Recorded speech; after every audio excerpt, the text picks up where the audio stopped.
राजीनामा घेऊन नुसतं थांबणार नाही. संतोष देशमुख यांच्या हत्येचे धक्कादायक फोटो समोर आल्यानंतर धनंजय मुंडेंचा राजीनामा झाला. एकच संताप व्यक्त केला गेला. रातोरात फडणवीस आणि अजित पवारांची बैठक झाली. देवगिरीवर झालेल्या बैठकीनंतर रातोरात धनंजय मुंडेंनी राजीनामा दिल्याचं सांगितलं जात आहे. पण फक्त राजीनामा देणं ही धनंजय मुंडेंसाठी सेटबॅक नसून त्यांची खरी अडचण यापुढे कशी होणार आहे याबाबत सुरेश धसांनी मोठं वक्तव्य केलं आहे. राजीनामा घेऊन नुसतं थांबणार नाही. सप्लिमेंटरी चार्जशीटमध्ये जे कोणी डॉक्टर वाय भासे, महाराजा, गहाराजा, आणखी काही लोक आहेत आणि एक विनंती केलेली, या सगळ्यांचे सीडीआर चेक करून याच्यामध्ये आणखी किती आरोपी वाढतात हे त्याच वेळेस कळेल. राजीनाम्यानंतर आता धनंजय मुंडेंनाही सहआरोपी केलं जाणार का, यावरून सूचक विधान सुरेश धस यांनी नेमकं काय केलं तुम्हीच ऐका. चार्जशीट दाखल केल्याच्या नंतर ते बाहेर आले, परंतु याच्यामध्ये सगळ्यात महत्त्वाचं राज्याचे मुख्यमंत्री श्री देवेंद्र फडणवीस साहेब हे पहिल्या दिवसापासून, पहिल्या भाषणापासून मी जे भाषणामध्ये मुद्दे मांडले ते सगळ्याला उत्तरं त्यांनी दिली. जे पत्र या प्रकरणामध्ये मी दिलं ते सकारात्मक त्या ठिकाणी त्यांनी घेतलं. म्हणून मुख्यमंत्र्यांचं मी मनापासून या ठिकाणी आभार मानतो आणि SITचं सुद्धा आभार मानतो. आणि SITनं आणखी चार्जशीट जे आहे सप्लिमेंटरी चार्जशीट दाखल करण्यासाठी आपला हक्क अबाधित ठेवलेला आहे. आणि जी घटना तुम्ही पाहताय तर हे हैवान, राक्षस, बदमाश, अजून काय नावं द्यायचे ह्यांना, नाव उरलंय का? जेवढे वाईटातले वाईट नाव असतील तेवढे सगळे यांना देऊन जरी हे झालं तरी मला थांबावं वाटणार नाही. इतकं भयानक कृत्य ह्या लोकांनी केलेलं आहे. आणि मी अजितदादांना हात जोडून पाया पडून विनंती करतो की कसल्याही परिस्थितीत तुम्ही धनंजय मुंडे साहेब यांचा राजीनामा घ्या. आणि आमचा मुख्यमंत्री आणि उपमुख्यमंत्र्यांवरती विश्वास आहे की ते आज त्यांना घरी पाठवतील असा विश्वास आहे. धनंजय मुंडेचा राजीनामा पेक्षा जास्त कालावधी झालाय. 3 महिने.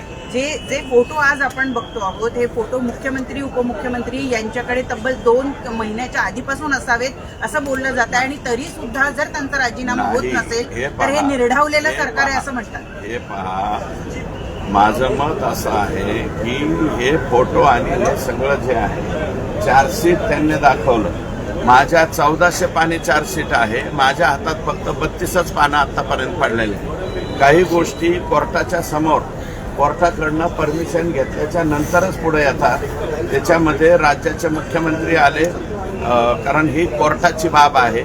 प्रत्येक बाबीमध्ये लगेच असं तिरप्या नजरेनं पाहावं असं मला काही वाटत ज्या प्रकारे आता राजीनाम्यासाठी आग्रही होते पण धनंजय मुंडे राजीनामा द्यायला तयार नाही. मला ह्याच्या बाबतीत ते वरिष्ठ पातळीवरचा विषय आहे, मला माहिती नाही. संपूर्ण विरोधकांनी घेतल्यावरच संतोष देशमुख कुटुंबियांना न्याय मिळेल असं वाटतं. नाही, राजीनामा घेऊन नुसतं थांबणार नाही. सप्लिमेंटरी चार्जशीटमध्ये याच्यामध्ये जे ही घटना कशामुळे घडलेली आहे तर खंडणीमुळे घडली.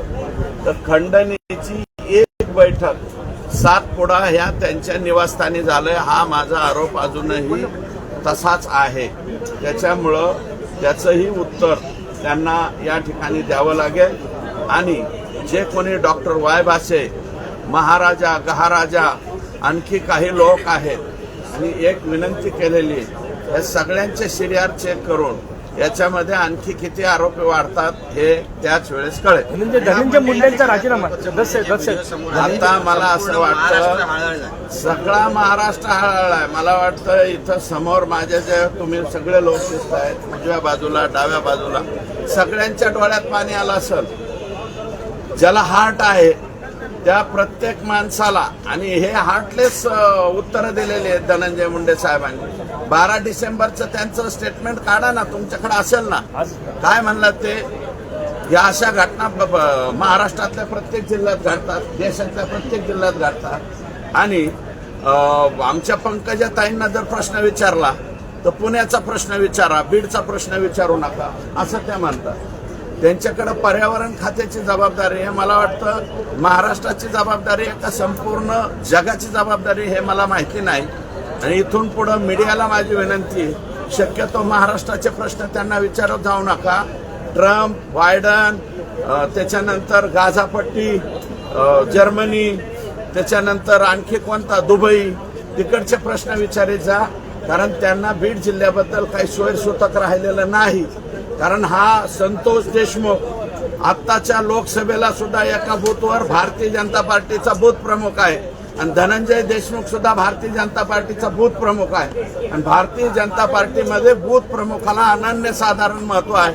आमच्या बूथ प्रमुखाची हत्या झालेली, आमचा बूथ प्रमुख हरवलेला आहे आणि त्याला न्याय हा मिळालाच पाहिजे. हे सगळे लोक फाशीवर गेले पाहिजे अशी माझी मागणी.